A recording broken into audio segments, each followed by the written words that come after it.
할렐루야. 오늘도 예배로 하루를 시작하시는 모든 성도님들을 주님의 이름으로 환영하고 축복합니다. 이 시간에 먼저 찬송가로 주님 앞에 나가겠습니다. 찬송가는 487장 어두움 후에 빛이 오며 함께 찬송하시겠습니다.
기도하시겠습니다. 여호와 하나님, 너무나도 감사합니다. 오늘도 주님께서 우리에게 거룩하고 복된 한날을 허락하여 주시고 우리가 하나님의 백성으로서 주님께서 주시는 영적인 만나를 먹기 위하여 이 자리에 이렇게 나올 수 있게 해주시는 애 너무나도 큰 감사를 드립니다. 하나님, 오늘도 하나님의 백성답게 살기를 소원합니다. 하나님께서 우리에게 주시는 힘과 능력으로 살기를 소원합니다. 하나님, 그렇게 기도하며 나오는 모든 성도님들 위해 이 예배의 시간이 영적 충만함이 있는 시간이 될 수 있도록 우리와 함께하여 주시옵소서. 감사하며 거룩하신 예수님 이름으로 기도합니다. 아멘. 이제 우리에게 주신 하나님의 말씀 찾아보겠습니다. 말씀은 에스라서 4장 17절부터 24절입니다. 왕이 방백 르흠과 서기관 심세와 사마리아에 거주하는 그들 동관들과 강 건너편 다른 땅 백성에게 조서를 내리니 일러스되 너희는 평안할지어다. 너희가 올린 글을 내 앞에서 낭독시키고 명령하여 살펴보니 과연 이 성읍이 예로부터 왕들을 거역하며 그 중에서 항상 패역하고 반역하는 일을 행하였으며 옛적에는 예루살렘을 다스리는 큰 군왕들이 있어서 강 건너편 모든 땅이 그들에게 조공과 관세와 통행세를 다 바쳤도다. 이제 너희는 명령을 전하여 그 사람들에게 공사를 그치게 하여 그 성을 건축하지 못하게 하고 내가 다시 조서 내리기를 기다리라. 너희는 삼가서 이 일에 게으르지 말라. 어찌하여 화를 더하여 왕들에게 손해가 되게 하랴 하였더라. 아닥사스다 왕의 조서 초본이 르흠과 서기관 심세와 그의 동료 앞에서 낭독되매 그들이 예루살렘으로 급히 가서 유다 사람들을 보고 권력으로 억제하여 그 공사를 그치게 하니 이에 예루살렘에서 하나님의 성전 공사가 바사왕 다리오 제2년까지 중단되니라. 아멘. 우리는 계속해서 에스라 말씀으로 주님의 진리를 함께 나누고 있습니다. 어제까지의 말씀을 잠시 짧게 살펴보면 바사왕 고레스가 이스라엘 백성들에게 이제 그들이 원래 살고 있었던 그 이스라엘의 땅, 옛 땅, 바로 그 가나안으로 돌아갈 수 있도록 그렇게 칙령을 내리자 이 이스라엘 백성들은 다시 가나안 땅으로 돌아오게 됩니다. 그리고 그들이 가장 먼저 했었던 일은 바로 제사를 드릴 수 있도록 제단을 쌓는 일이었고요. 그리고 돌아온 이후에 2년 2개월여가 지난 이후에 이제 드디어 성전 건축을 할 수가 있게 됩니다. 하지만 이 소식을 결코 반기지 않았던 그런 사람들이 있었는데요. 그 사람들은 바로 이 이스라엘을 둘러싸고 있었던 원래 먼저 그곳에 있었던 바로 그 이민족들이었습니다. 그들이 이 성전 건축을 방해했었던 이유는 다분히 정치적인 이유 때문이었습니다. 지금까지 자신들이 그 땅에서 주인 노릇을 하면서 주도권을 갖고 있었는데 만약에 이스라엘 백성들이 여기서 성전을 다시 건축하게 되고 그렇게 해서 힘이 부강해지고 그들이 정체성을 다시 갖게 된다면 이들이 바로 경쟁자가 될 수 있었기 때문이었습니다. 그렇기 때문에 이들은 마치 자신들도 이 성전 역사에 도움을 주려고 하는 것처럼 그렇게 위장해서 이들에게 들어와서 이 성전 건축을 이제 방해하려는 그러한 생각을 가지고 있었습니다. 하지만 이스라엘 리더들이 이것을 잘 분별했습니다. 그래서 이들의 이 이민족들의 이러한 요구를 단호히 거절을 하게 되죠. 그러자 이들은 드디어 본색을 드러내기 시작을 합니다. 그래서 본격적인 이제 공격을 하게 되는데 이렇게 방해를 할 수가 없게 되자 이들은 이제 뇌물을 줘서 행정적으로 이들이 성전을 건축하지 못하도록 그렇게 방해를 하게 됩니다. 그런데 이런 이방 민족의 방해는 이 이스라엘이 가나안에 정착을 하는 동안에 계속해서 꾸준히 몇십 년 동안 이루어지게 됩니다. 그래서 그 중에 한 가지 사건을 소개를 하는 것이 이제 어제 말씀 4장 7절부터 시작이 되는 성벽 재건의 이야기입니다. 그러니까 다시 말하면 어제 말씀 이 4장 6절과 7절 사이에는 연대기적으로 봤을 때 50년 정도의 그러한 기간이 있었다는 거죠. 왜냐하면 성전을 다시 건축할 즈음은 이 BC 535년 정도였기 때문에 그렇습니다. 그래서 성벽을 건축하는 그 시간과 이제 굉장히 시간이 떨어져 있었습니다. 하지만 그럼에도 불구하고 이 주제에 있어서 이 이민족들이 어떻게 이스라엘을 괴롭히고 방해했는지 그 주제가 맞닿아 있기 때문에 이 에스라서의 기자가 바로 이것을 여기에다가 이제 삽입을 하고 있다는 것이죠. 어쨌건 그래서 이 대적자들이 이스라엘이 성벽을 건축하지 못하도록 그렇게 이제 고발을 하는데 그 고발장이 이제 어제 말씀에서 본 것처럼 굉장히 그럴듯하게 보였습니다. 고발장의 요지는 이랬습니다. 이스라엘이 만약에 성벽을 견고하게 이제 건축을 하게 된다면 이 이스라엘 백성들이 관세와 통행세를 이 아닥사스다, 그 당시에 바사의 왕이죠. 이 바사의 왕에게 주지도 않고 뿐만 아니라 왕이 수치를 당하며 왕에게 반역을 할 것이다. 이제 이런 식으로 이야기를 했었던 것입니다. 그리고 그것이 이 이스라엘의 역사가 증명을 한다라고 이제 그렇게 이야기를 했었던 것이죠. 이것이 바사 왕에게 굉장히 설득력 있게 들렸습니다. 왜냐하면 당시 바사, 다시 말하면 페르시아죠. 우리 페르시아에 대해서는 아마 들어보신 분들이 많이 계시리라고 생각이 드는데 페르시아는 당시에 고대 근동의 광활한 영토를 지배하고 있었습니다. 그렇기 때문에 뭐 오늘날과 같이 이렇게 뭐 굉장히 발이 빠른 보병이라든가 아니면 뭐 전차라든가 미사일이라든가 이런 게 없었기 때문에 그 정복한 민족들을 다 다스리는 것이 쉽지는 않았었습니다. 그래서 만약에 이 민족들이 반란을 일으킨다면 그것이 굉장히 골치 아픈 일이었다는 것이죠. 사실 바사도 그 이전에 고대 근동을 다스리고 있었던 바벨론에게 반란을 일으켜서 역으로 뒤집어서 바벨론을 정복했었던 그런 나라가 바로 이 바사였습니다. 그렇기 때문에 자신들과 같이 다른 이민족들도 언제든지 반역을 일으킬 수 있다는 그러한 경각심을 가지고 있었던 것이죠. 그래서 당연히 누군가가 반란을 일으키려고 하고 있다라는 것은 마치 시한폭탄을 안고 살아가는 것처럼 굉장히 아주 긴장을 일으키는 그러한 일이었습니다. 그래서 반란의 씨앗이 조금이라도 보인다면 당연히 그것을 억압해야 됐었던 것이죠. 그런데 지금 이스라엘의 대적자들이 그 이야기를 하고 있는 것입니다. 그래서 이스라엘의 대적자들은 이와 같이 바사의 그러한 마음도 알고 있었고요. 이 판세도 읽을 수 있는 굉장히 영악한 존재들이었고, 그래서 그렇게 고발을 했었던 것이죠. 그리고 오늘 말씀을 보면 이제 이 고발에 대해서 바사 왕이 답을 주는 그러한 장면이 오늘 말씀에 기록이 되었습니다. 역시나 이 대적들이 기대를 했었던 것처럼 이 아닥사스다 왕은 바로 그 반역이라는 그 한 가지 말에, 이게 어떻게 보면 굉장히 영린이었죠. 건드리는 것이었습니다. 그래서 여기에 꽂혀서 이 아닥사스다 왕이 제대로 이것을 분별하지도 않은 채 사실 이스라엘 백성들에 대해서 나쁜 감정을 품게 됩니다. 그래서 이 대적자들에게 답을 하는데, 그 답이 이제 오늘 말씀에 나와 있는 것처럼 이 이스라엘, 이들의 역사를 보니까 정말로 과거에는 굉장히 강력했었던 민족이다. 그리고 이들이 또 반역을 했었던 그러한 민족이기도 하다. 이제 이렇게 이야기를 합니다. 아마 과거에 남유다가 이 바벨론이 이제 정벌을 하고 있었던 그러한 상황 가운데 친바벨론 정책을 펴다가 애굽을 등에 업고 반바벨론 정책으로 바꿨었던, 그러니까 이것은 바벨론에게 보면 어떻게 보면 이것은 반역이었던 것이죠.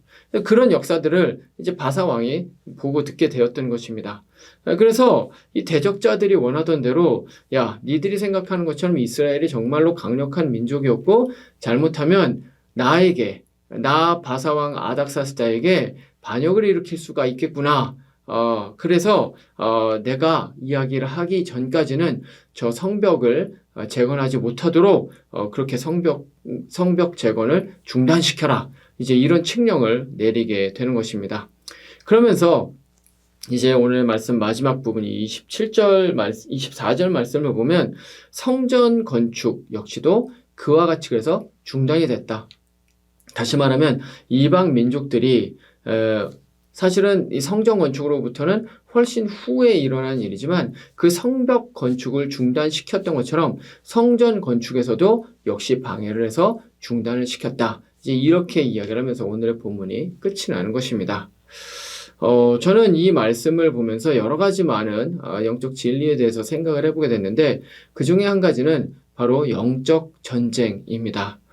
성경은 사단 마귀의 실체에 대해서 굉장히 많은 곳에서 이야기를 하고 있는데, 예를 들면 야고보서 4장 7절에서 이렇게 말을 합니다. 그런즉 너희는 하나님께 복종할지어다. 마귀를 대적하라. 그리하면 너희를 피하리라. 아멘. 이렇게 이야기를 하고요. 또 베드로전서 5장 8절에서도 이렇게 말을 합니다. 근신하라. 깨어라. 너희 대적 마귀가 우는 사자같이 두루 다니며 삼킬 자를 찾나니. 아멘. 이렇게 말합니다. 또 마지막 에베소서 6장 11절부터 12절에서는 이렇게 말합니다. 마귀의 관계를 능히 대적하기 위하여 하나님의 전신갑주를 입으라. 우리의 씨름은 혈과 육을 상대하는 것이 아니오 통치자들과 권세들과 이 어둠의 세상 주관자들과 하늘에 있는 악의 영들을 상대함이라. 아멘. 이외에도 많지만 대표적으로 이제 이와 같은 말씀들을 통해서 우리가 알 수 있는 것은 무엇입니까? 이 세상에는 그리스도인의 이제 마음 안에 내주하시는 성령 하나님, 그리고 성령 하나님의 역사도 있지만 정반대편에서는 사단 마귀도 존재하고 바로 사단 마귀도 똑같이 역사하고 있다는 것이죠. 그래서 이 사단 마귀는 무슨 일을 합니까? 방금 우리가 읽은 말씀과 같이 이 그리스도인들을 어떻게 해서든 우는 사자와 같이 먹어 삼키려고 하고 있고요. 그리고 하나님의 교회 공동체를 무너뜨리려고 하고 있고요. 그리고 하나님의 나라가 계속해서 확장되는 것을 못하게 하기 위해서, 그래서 계략을 꾸미는 그 일들을 바로 사단 마귀가 하고 있다는 것이죠. 그렇기 때문에 우리는 이 영적 전쟁의 실체를 항상 우리의 마음 가운데 품고 있어야 된다는 것입니다. 성령 하나님께서 역사하실 때 반드시 사단 마귀도 똑같이 역사한다는 사실을 우리는 잊지 말아야 된다는 것이죠. 오늘의 말씀의 이 상황이 바로 그 영적 전쟁을 잘 보여주고 있습니다. 하나님께서는 하나님께 반역하고 우상을 숭배했었던 북이스라엘과 남유다 이들을 각각 아수르와 바벨론에 멸망시키십니다. 하나님께서 이들에게 징계를 하시기 위함이었던 것이죠. 하지만 예레미야를 통해서 말씀을 주신 것처럼 70년이 지난 이후에 이제 바사왕 고레스를 통해서 이들이 다시 돌아오게 합니다. 근데 흥미로운 것은 이 당시에 돌아온 이 사람들은 대부분이 다 바벨론 2세 혹은 3세들이었다는 것이죠. 다시 말하면 이들은 사실은 바벨론에 정착한 사람들이었다는 것입니다. 그래서 이들은 사실 바벨론에 사는 것이 훨씬 더 편안한 그런 사람들이었습니다. 이들이 이스라엘로 돌아온다는 것은 이들에게 있어서는 굉장히 큰 희생과 헌신이었다는 것이죠. 다시 말하면 이들은 전심으로 하나님을 섬기기를 위해서 그거를 원해서 그리고 하나님의 그 아이덴티티, 하나님의 백성으로서의 그 아이덴티티, 정체성을 되찾기 위해서 이 땅 가운데로 사실은 희생과 헌신을 하면서 고생할 것을 각오를 하고 두 주먹을 불끈 쥐고 온 사람들이 바로 이들이었다는 것입니다. 다시 말하면 이들은 하나님께 마음이 특심했었던 그러한 신앙의 공동체였다는 것이죠. 하지만 이것을 사단 마귀의 세력이 그냥 두지 않았다는 것입니다. 그래서 바로 이 이민족을 통해서 이 이스라엘의 역사를 회방을 놓기를 원했던 것이 사단 마귀의 계략이었다는 것이죠. 자, 근데 문제는 이것입니다. 오늘 말씀에서 보는 것처럼 이렇게 정말 하나님께 진심으로 다가온 이 사람들이 악한 세력과의 이제 전쟁을 하는데 악한 세력이 승리를 하는 것처럼 그렇게 보인다는 것이죠. 도대체 왜 이런 일이 일어날까요? 하나님께 특심한 사람들인데요. 하나님께 전심으로 나온 사람들인데요. 하나님께서 좀 도와주셔야 되는 것 아니겠습니까? 하나님께서 개입하셔서 사실은 얼마든지 가능했죠. 아닥사스다 왕이 그 이방 민족들의 고발장을 보고 이거는 계략이구나. 이거는 정치적인 그러한 문제인 거구나 하고 이들의 이런 고발장을 거절할 수 있었다는 것입니다. 하지만 그렇게 하지 않았고 그 결과 성전 공사는 약 한 15년 정도가 이제 미뤄지게 되었다는 것이죠. 이것은 어떤 의미에서는 보면 악이 승리하는 것처럼 그렇게 보이는 일이었습니다. 그런데 이런 일이 사실은 우리의 삶 가운데 동일하게 일어나고 있다는 것이죠. 우리는 모두 다 영적 전쟁을 합니다. 우리는 개인적으로, 교회 공동체적으로, 그리고 이 나라적으로 우리는 영적 전쟁의 한복판에 있다는 것이죠. 영적 전쟁은 요한계시록 마지막에 나오는, 그래서 예수님께서 다시 오셔서 이 사단 마귀를 멸하시고 이들을 지옥에 빠뜨리는 그 순간까지 영적 전쟁은 우리 가운데서 끊임없이 일어나게 된다는 것이죠. 그런데 이런 영적 전쟁에서 어쩔 때 보면, 아니 많은 경우에 그리스도인들이 하나님의 교회가 그리고 하나님의 나라가 승리하지 못하고 패배하는 것처럼 보일 때가 너무나도 많이 있다는 것입니다. 예를 들면 우리가 두 주먹을 불끈 쥐고 내가 이제 정말 예수 그리스도를 믿는 사람으로서 예수님의 제자로서 제자답게 삶을 살아가겠다. 내가 죄악을 이겨내겠다. 라고 생각을 하고 그렇게 삶을 살아가지만 여전히 우리는 영적 전쟁에서 패배해서 오늘도 죄악을 저지르는 것 같은 그런 삶을 살기도 하고요. 우리 가정을 위해서 그렇게 열심히 기도를 하는데 우리 가정이 악한 사단 마귀에 의해서 무너져 내리는 것 같은 그러한 일들을 경험을 하게 된다는 것입니다. 교회 공동체가 주의 나라를 위해서 열심히 복음 사역을 하고 복음을 전하고 제자를 만들려고 그렇게 하지만 악한 사단 마귀가 여기에 틈타서 독소를 집어넣고 분열을 일으키고 세속적으로 만들고 세상으로부터 압제를 당하게 그런 일들이 일어날 수가 있다는 것이죠. 하나님께서 이렇게 주님의 백성들에게 그리고 주님의 교회에 개입하셔서 모든 죄악된 그러한 사단 마귀의 권세들, 그 계략들을 괴멸시켜 주시면 너무나도 좋겠는데 그렇게 하지 않으신다는 것입니다. 오늘 말씀에 기록된 것처럼요. 그러면 우리는 때로 하나님께 실망하기도 합니다. 하나님, 제가 하나님을 위해서 일어난다고 하지 않았습니까? 하나님, 우리 교회 공동체가 주의 나라를 위해서 이렇게 열심히 하는데 도대체 왜 저 대적 악한 사단 마귀가, 공중권세 잡은 자 사단 마귀가 왜 이렇게 회방을 놓도록 그냥 두십니까? 하나님께 실망하기도 하고요. 그래서 사실은 그러한 하나님을 향한 그런 원망을 하기도 하고 하나님이 진짜 살아계신지 의심하기도 하게 됩니다. 하지만 그럼에도 불구하고 우리가 기억해야 되는 것이 있습니다. 그것은 무엇입니까? 하나님의 백성은, 하나님의 교회는 결국에는 승리한다는 것입니다. 다만 그렇게 되기까지 여전히 영적 전투, 그 한 번 한 번의 전투가 계속해서 되는 가운데 우리는 마치 패배하는 것처럼 그렇게 느낄 수도 있다는 것이죠. 하지만 그럼에도 불구하고 이 전투는 한 번씩 패배할 수 있지만 이 전쟁 자체는 승리할 수밖에 없다는 것입니다. 왜냐하면 우리의 대장 대신 예수 그리스도께서 이미 악한 사단 마귀의 권세를 십자가에서 그 예수 그리스도의 보혈의 공로로 이미 승리하셨기 때문이라는 것이죠. 그래서 우리가 거기까지 갈 때까지, 그 완벽한 전쟁의 승리에 이르기까지 우리가 반드시 해야 되는 것은 오래 참는 것입니다. 인내하는 것입니다. 우리의 연약함으로 인해서 사단 마귀에게 패배하는 것 같은 그러한 시간, 그러한 시기일지라도 여전히 우리는 주님을 믿고 끝까지 신뢰함으로 이 전쟁의 승리자이라는 사실을 잊지 말고, 낙심하지 말고, 포기하지 말고, 좌절하지 말고 끝까지 전쟁을 해나가야 한다는 것이죠. 말씀을 마치겠습니다. 오늘 말씀을 통해서 우리는 이 세상은 영적 전쟁이 끊임없이 진행되는 영적 전쟁터라는 사실을 생각을 해보게 되었습니다. 그렇습니다. 우리의 삶은 끊임없이 죄악과 싸워야 됩니다. 우리의 가정은 끊임없이 영적 그런 악한 세력과 싸워야 됩니다. 우리의 교회 공동체는 복음 사역을 함에 있어서 이 교회 공동체 가운데 침투하려고 하는 그 사단 마귀, 공중권세 잡은 자의 세력들을 늘 인지하고 우리가 그것을 인식하고 싸워 나가야 한다는 것입니다. 하지만 그럴 때마다 우리가 항상 승리하는 것은 아닙니다. 전투할 때 패배할 수 있습니다. 우리가 한날을 살아갈 때 예수 그리스도를 믿는 제자답게 살지 못할 수 있습니다. 죄악에 무너질 수 있습니다. 하나님의 것과 세상의 것 가운데 세상의 것을 선택할 때도 있다는 것입니다. 하지만 그럼에도 불구하고 기억해야 됩니다.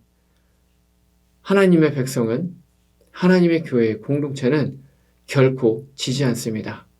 최종 승리는 우리에게 있습니다. 왜냐하면 우리의 구주, 우리의 대장 예수님이 이미 승리하셨기 때문입니다. 그렇기 때문에 그 완전한 승리를 얻기까지, 바로 그 예수 그리스도께서 재림하시는 그날까지 우리는 이 영적 전쟁을 인내함으로 해 나아가야 한다는 것입니다. 오늘 하루도 우리를 기다리고 있는 영적 전쟁이 있습니다. 사단 마귀가 우리가 은혜 받지 못하도록 도사리고 있습니다. 일을 할 것입니다. 계략을 짤 것입니다. 거짓말을 할 것입니다. 하지만 그 영적 전쟁 가운데서 끝까지 인내함으로 승리하실 수 있는 모든 성도님들 되시기를 말씀으로 축원드립니다. 기도하시겠습니다. 여호와 하나님 아버지, 너무나도 감사합니다. 그렇습니다. 이 세상은 영적 전쟁터입니다. 나의 삶 가운데 끊임없이 일어나고 있는 것은 영적 전쟁입니다. 우리 교회 공동체 가운데 사단 마귀가 계속해서 침투하려고 합니다. 그리고 때로는 우리가 그 영적 전투에서 패배하는 것처럼 보이기도 합니다. 하지만 그럼에도 불구하고 우리가 잊지 않게 하시옵소서. 주님은 여전히 승리하시는 주님이시고 완벽한 승리를 이룰 수 있다는 것을 주님 우리의 마음 가운데 늘 새기게 하여 주시옵소서. 그래서 하나님 아버지, 한 번 한 번의 전투에서 패배할지라도 그럼에도 불구하고 하나님 최후 승리를 얻기까지 하나님 우리가 인내함으로 이 영적 전쟁을 끝까지 해나갈 수 있는 우리 모두가 되게 하시옵소서. 좌절하지 않게 하시옵소서. 낙심하지 않게 하시옵소서. 오늘 하루 죄악을 저지른다고 하더라도, 우리 교회 공동체가 여전히 부족하고 연약하다고 하더라도, 그것을 본다고 하더라도 좌절하거나 실망하지 않게 하시고 끝까지 우리 주님 붙들고 주님 안에서 승리하는 모든 성도님들 될 수 있도록 주님 우리와 함께하여 주시옵소서. 감사하며 거룩하신 예수님 이름으로 기도합니다. 아멘.